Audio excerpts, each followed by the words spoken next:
Bismillahirrahmanirrahim. Alhamdulillahi wassalatu wassalamu ala rasulillah wa ala alihi wa sahbihi wa man wala wa la hawla wa la quwata illa billahi amma ba'd. Allahumma rabbi israh li sadri wa yassir li amri wahlul 'uqdatam min lisani yafqahu qawli amma ba'd. Baik anak-anakku yang semoga Allah Subhanahu wa taala muliakan, sampai pada pelajaran ketiga, hukum nun sukun dan tanwin. Ya, hukum nun sukun dan tanwin. Baik, agar tidak panjang audionya, Ustadz mulai. Nun sukun, ya, nun sukun artinya huruf nun yang berharokat sukun sehingga dibaca mati. Jadi nun sukun adalah huruf nun yang berharokat sukun sehingga dibaca mati.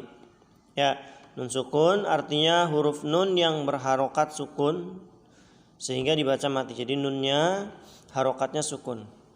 Adapun tanwin, ya tanwin disebut tanwin itu terdiri dari 3 harokat. Ya, ada fathatain, kasrotain dan dhammatain. Nah, 3-3-nya ini disebut tanwin.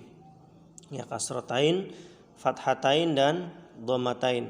Artinya harokat yang terdiri dari fathatain, kasrotain dan dhammatain. Bunyi yang dihasilkan dari bacaan tanwin sama dengan bunyi dari bacaan nun sukun. Ya, jadi kalau kalian perhatikan nun sukun dan tanwin itu akhirnya bunyinya sama. Ya, perhatikan contoh berikut. Tuh, ada contoh tanwin, ada contoh nun sukun. Ya, yang contoh tanwin, ya, yang dhammatain dibaca un, kasrotainnya dibaca in, fathatain an. Sama juga yang nun sukun, un, in, an, ya sama. Padahal yang satu tanwin, yang satu nun sukun. Lalu di halaman ke-8 coba semuanya lihat. Ada 4 macam hukum apabila nun sukun atau tanwin bertemu dengan huruf hijaiyah, yaitu izhar, idgham, ikhfa dan iqlab. Jadi ada 4 hukum nun sukun dan tanwin kalau ketemu dengan huruf-huruf hijaiyah. Ada 4. Yang pertama izhar, idgham, ikhfa dan iqlab. Ya, 4. Ingat-ingat nih. Insya Allah sih kalian sudah bisa mempraktekannya ya. Ini tinggal teori saja yang kita hanya perlu tahu saja gitu. Tapi yang paling penting adalah kalian praktekkan. Saya ulangi. 4 macam hukum nun sukun dan tanwin, ada izhar, idgham, ikhfa dan iqlab. Apa itu izhar? Izhar artinya jelas dan terang. Hukum izhar terjadi apabila nun sukun atau tanwin bertemu dengan huruf-huruf, ya, a, ha, ha, kha, a, gha. Apabila bertemu nun sukun atau tanwin, maka ke-6 huruf tersebut harus dibaca jelas. Jadi yang 6 huruf tadi a, ha, ha, kha, ain, ghin, kalau ketemu nun sukun atau tanwin maka 6 huruf di atas tadi harus dibaca jelas. Contohnya kita ambil contohnya 4-4 saja ya, tiap-tiap poinnya. Contoh ghasiqin idza waqab, ya, qin. Nah, itu tanwin kan bertemu dengan alif. Ya, alif masuk salah satu huruf izhar. Ghasiqin idza waqab. Jadi harus jelas qin. Idza waqab. Idza waqab, ya. Min ahlin. Ya, nun sukun ketemu alif. Salamun hiya. Ya, mun hiya. Yang jelas. Yanha. Yanha. Nah, ini izhar insyaallah gampang.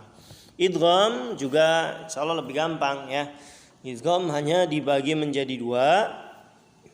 Ya, hurufnya pertama, apa itu idgham? Idgham artinya memasukkan atau memadukan.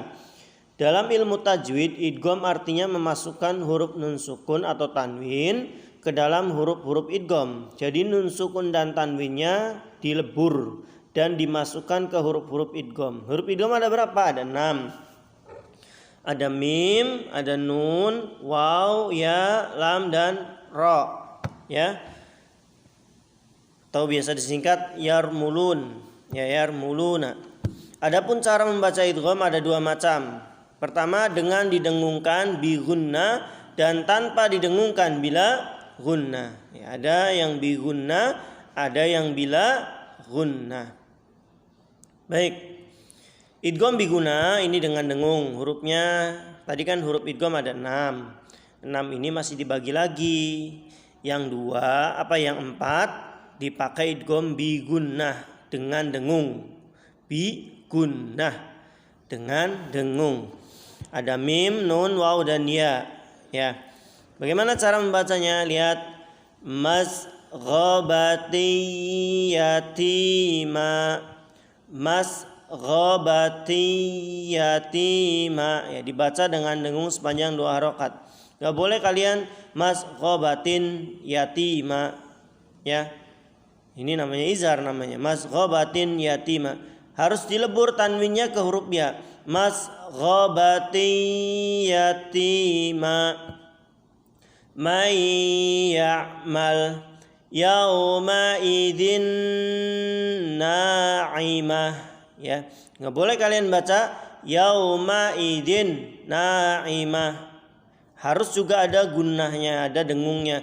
Yauma idzin na'imah min ni'mah rasulun min mim masad hudaw wa rahmah miwaq. Itu yang biguna. Yang bila guna tanpa dengung, hurufnya ada 2 lam dan ro, tapi tetap juga dilebur ke huruf setelahnya, tapi tidak dengan dengung. Wailul likulli, nggak boleh wailul ada dengungnya, nggak boleh. Ini tanpa dengung. Aisyatir radiyah min ladunka arra'ahu. Ikhfa artinya menyembunyikan atau menyamarkan. Dalam ilmu tajwid, ikhfa adalah melafalkan huruf nun sukun atau tanwin dengan samar-samar disertai dengan dengung apabila bertemu dengan salah satu huruf di bawah ini. Huruf ikhfa ini paling banyak ya. Jadi ikhfa disembunyikan atau disamarkan. Jadi nun sukun dan tanwinnya terdengar tapi samar ya. Kita langsung ke contoh sajalah. Langsung ke contoh ya. Ni'matin tujza muta'in thamma hubban jamma dakka.